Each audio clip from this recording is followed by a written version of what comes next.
The opening round of the 2024 AFL season is complete, and in this video, we're going to do a betting review of all the games in opening round and things we can take away to make smart betting decisions for these teams and in their matchups moving forward through the rest of the season. And obviously, can't read into it too much because it's only one game we're looking at, but it all contributes to the data and the analysis we have of these sides. And it is a little bit weird, this opening round, like the games played from Thursday through to Saturday, and then the Swans, Carlton, Richmond, and Collingwood will all have played 2 games each before the other 10 sides in the competition have even played 1 game. So from that perspective, it is a little bit weird. Now, looking at the matchups from the opening round, home teams were favorite in all 4 games, and they went 3-1. The Brisbane Lions, the only home favorite who didn't win and also cover the spread in their games. From a totals perspective, 2 games went over, 2 games went under. We'll dive into which ones they were in a second. And only the GWS Collingwood total moved, and it only moved 1 point. Generally, we see for majority of games throughout a season, the totals from when they put up the total to when the match starts, the total move 2, 3, 4, sometimes 5 or 6 points. Unless there's like heavy rain predicted or a late storm predicted that wasn't initially on the radar, then it can move more. But these lines stayed very, very still didn't move much at all. So the first game, Sydney against Melbourne. There was a big trend for this matchup of 10 of the past 13 going under. That eventuated it once again here. The total was 165.5, so clearly went under that number. This game was very interesting. It was a 2-point game at 3-quarter time. You can see 52-50, Swans leading by 2 points. But in the 4th quarter, the Swans really kicked away. They kicked 5 goals to 2 in that quarter. Sydney also dominated the second half. They led the inside 50 count in the second half, 35-22.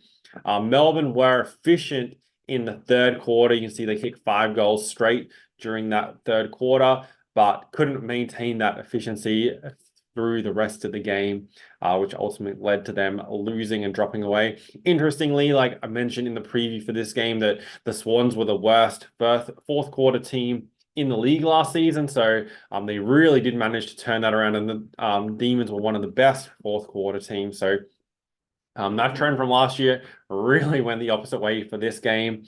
Also, the Swans dominated the clearances in this matchup, 45-34. This is a really alarming for Melbourne because on paper, they have a good midfield. They have Oliver, Petrarca, Gawn in the ruck, yet were dominated by the Swans, who were missing Luke Parker, who was their best clearance player last season, Taylor Adams not playing, and Callum Mills also out for the Swans. So that's a major, major concern for Melbourne going forward. It's going to be interesting how that goes moving forward. And at the end of the day, that is the reason why they only kick 64 points, because they don't really have a strong forward line. Like Bailey Frisch is down there, but he is like their standalone forward in this game. And even though they have a good defense, it's very hard to continually hold teams out when you're not winning the ball in the midfield. So that's really concern for Melbourne going forward and something to monitor. And then also, one thing that was positive for Sydney is they did have a large spread of goal kickers, which they do generally have because they don't really have that key forward, especially with Franklin no longer playing. So they did spread their goals out, and 26 scoring shots to 19. So impressive performance by the Swans, and a few big red flags for the Demons in that opening game. Probably the game of the round was the Brisbane Lions Carlton game on Friday night. Carlton came back to win by 1 point. This matchup, Carlton won, covered. A bit of late money came for Carlton as well.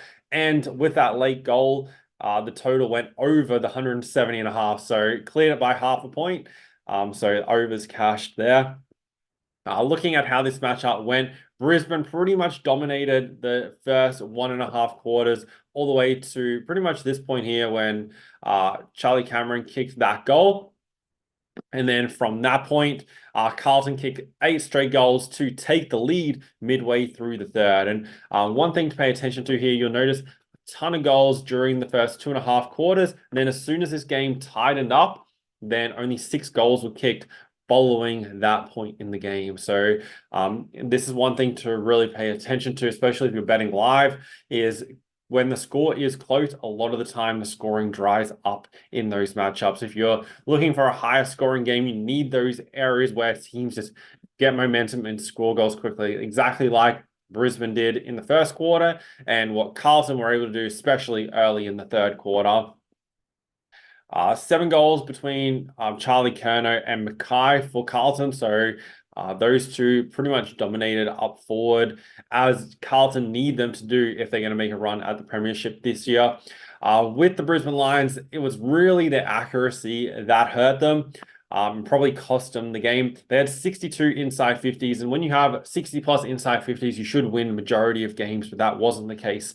They only had 13 goals. After this first quarter, where they were 7-2, they from that point kicked 5 goals, 11. So really inaccurate. And we're only going at 20.9% efficiency, which would have them ranked 17th in the league back in 2023. So that's down there with Hawthorn and West Coast in terms of efficiency going forward, which the Brisbane Lions, one of the top attacking sides, really not good enough. So that goes down to Carlton being a very efficient defense, which they were the #1 team last season, but also Brisbane being unable to kick straight. The third quarter was the key, especially. Brisbane Lions won the inside 50 count during this third quarter. However, only managed 1 goal to Carlton's 7. So that was the major difference maker. Obviously, both these sides, as well, a lot of people were commenting, close to halftime that, yeah, Carlton really haven't come back this year. Brisbane Lions are going to be a top side, but that swung around. And I think both these sides have really cemented themselves as going to be top sides this year. And also, this game really does highlight, since they brought in the 666 rule in to the AFL, teams are able to generate that momentum. So it is kind of like basketball in that way. Is when teams get momentum, it can be hard to stop because it's more difficult to put players behind the ball, especially when teams are kicking goals in quick succession, which we really saw in this game. The third game, Gold Coast taking on Richmond. Gold Coast won 99 points to 60, won and covered the -14.5, and this game went under the 167.5, largely thanks to the Tigers only kicking 60 points. Plenty of money came for Gold Coast in this matchup. We're $1.50 into $1.40 in the final 24 hours before the first bounce. And pretty much Gold Coast won this game in the first half. 19 scoring shots to 3 at halftime. You see 74 to 13 at halftime. And from there, Richmond made a little bit of a run during the third quarter and kind of bridged the margin a little bit, kicking 6 straight goals. However, and it was 6 goals to nothing in the third quarter. So Gold Coast really took the foot off the gas there. But then in the fourth quarter, kind of steadied it out, played defensive to close out the game. And did only manage 3 goals, 7 in the second half. So kind of once Gold Coast had the game won, they didn't really put the Tigers to the sword. Looking at the statistics for this game, Gold Coast dominated a lot of the key areas. If we bring up the stats for both sides, you can see inside 50, 61 to 41. Gold Coast were very efficient going inside 50. Clearances, 44 to 31, dominated the center clearances. Matt Rowell had 20 clearances himself. This is a major concern for Richmond, being dominated by a side that, yes, Gold Coast were a good clearance team last season, but Richmond just didn't really win all that much off the ball against a team that were ranked fairly low in opposition disposals last year. If we come down here.